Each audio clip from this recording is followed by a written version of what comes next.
गणेश जयंती, माघी गणेशोत्सव हिंदू धर्म का एक अत्यंत पावन पर्व है।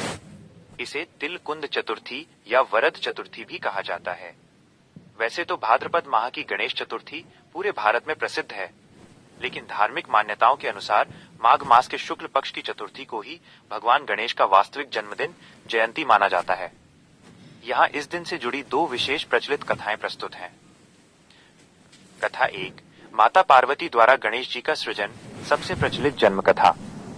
ये कथा सबसे प्रसिद्ध है और गणेश जी के विघ्नहर्ता बनने का आधार है। एक बार माता पार्वती स्नान की तैयारी कर रही थीं। उन्होंने नंदी को द्वार पर पहरा देने के लिए कहा और आदेश दिया कि किसी को भी भीतर न आने दें। लेकिन जब भगवान शिव आए तो नंदी उन्हें रोक नहीं पाए। इससे माता पार्वती को लगा कि उनका अपना कोई ऐसा गण होना चाहिए जो केवल उनकी आज्ञा का पालन करे।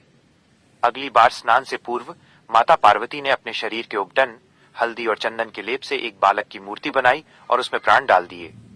उन्होंने उस सुंदर बालक को आदेश दिया, पुत्र, तुम द्वार पर पहरा दो और मेरी अनुमति के बिना किसी को भी, चाहे वो कोई भी हो, अंदर मत आने देना। बालक गणेश ने आज्ञा का पालन किया। कुछ देर बाद जब भगवान शिव वहां पहुंचे तो बालक ने उन्हें द्वार पर ही रोक दिया। शिवजी ने उन्हें समझाया कि वे पार्वती के पति हैं, लेकिन बालक अपनी माता की आज्ञा पर अडिग रहा। बात युद्ध तक पहुंच गई और अंततः क्रोध में आकर भगवान शिव ने अपने त्रिशूल से बालक का सिर धड़ से अलग कर दिया। जब माता पार्वती ने यह देखा तो वे क्रोधित होकर प्रलयकारी रूप में आ गईं। देवताओं की प्रार्थना और माता के क्रोध को शांत करने के लिए भगवान शिव ने अपने गणों को उत्तर दिशा में भेजा और कहा कि जो भी प्राणी सबसे पहले मिले और जिसकी मां उसकी ओर पीठ करके सो रही हो, उसका सिर ले आओ। गण एक हाथी गज का सिर लेकर आए। शिवजी ने वो सिर बालक के धड़ पर लगाकर उसे पुनर्जीवित कर दिया। इस प्रकार गजानन का जन्म हुआ और सभी देवताओं ने उन्हें वरदान दिया कि किसी भी शुभ कार्य से पहले गणेश की पूजा अनिवार्य होगी। कथा 2, नरांतक राक्षस और कश्यप ऋषि, माघ मास की विशेष कथा।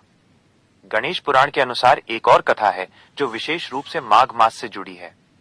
प्राचीन काल में नरांतक नाम का एक क्रूर राक्षस था, जिसने तीनों लोकों में हाहाकार मचा रखा था। उसके अत्याचार से मुक्ति पाने के लिए सभी देवता और ऋषि मुनि बहुत परेशान थे। तब ऋषि कश्यप और उनकी पत्नी अदिति ने भगवान गणेश की कठोर तपस्या की। उनकी तपस्या से प्रसन्न होकर भगवान गणेश ने उन्हें वरदान दिया कि वे उनके पुत्र के रूप में जन्म लेंगे और नरांतक का वध करेंगे। तदनुसार माघ शुक्ल चतुर्थी के दिन भगवान गणेश ने ऋषि कश्यप के घर विनायक के रूप में अवतार लिया। बाद में इस विनायक अवतार ने ही नरांतक राक्षस का वध कर धर्म की स्थापना की। यही कारण है कि माघ मास की चतुर्थी को गणेश जयंती के रूप में बहुत धूमधाम से मनाया जाता है। पूजा और तिल का महत्व। इस दिन को तिलकुंद चतुर्थी भी कहते हैं। पुरानी परंपराओं के अनुसार इस दिन भगवान गणेश को तिल और गुड़ के लड्डू का भोग लगाया जाता है। यह माना जाता है कि माघ महीने में तिल का दान और सेवन करने से पापों का नाश होता है और गणेश जी की कृपा से जीवन के सभी विघ्न दूर हो जाते हैं।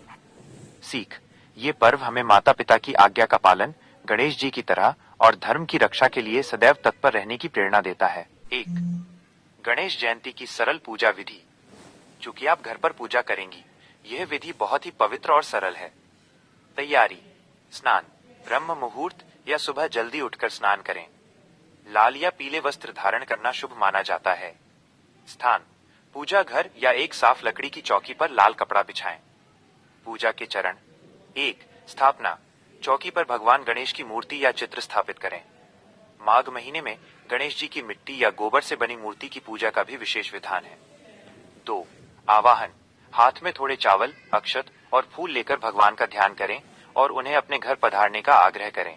3, स्नान शुद्धिकरण, मूर्ति पर गंगा जल छिड़कें। अगर धातु की मूर्ति है तो पंचामृत, दूध, दही, घी, शहद, शक्कर से स्नान कराकर शुद्ध जल से धोएं। 4, श्रृंगार, गणेश जी को सिंदूर का तिलक लगाएं, उन्हें सिंदूर अत्यंत प्रिय है। 5, प्रिय वस्तुएं चढ़ाएं। दूर्वा, घास, 21 दूर्वा की गांठें चढ़ाएं, ये सबसे महत्वपूर्ण है। फूल, लाल फूल जैसे गुड़हल, जासवंद चढ़ाएं। जनेऊ, अगर संभव हो तो जनेऊ अर्पित करें। 6, भोग, तिल और गुड़ के लड्डू या मोदक का भोग लगाएं।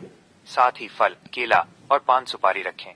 7, मंत्र जाप, आसन पर बैठकर इस मंत्र की कम से कम एक माला 108 बार जाप करें। ओ गंग गणपतये नमः।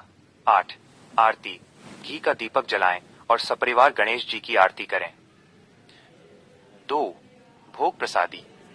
तिल गुड़ के लड्डू सरल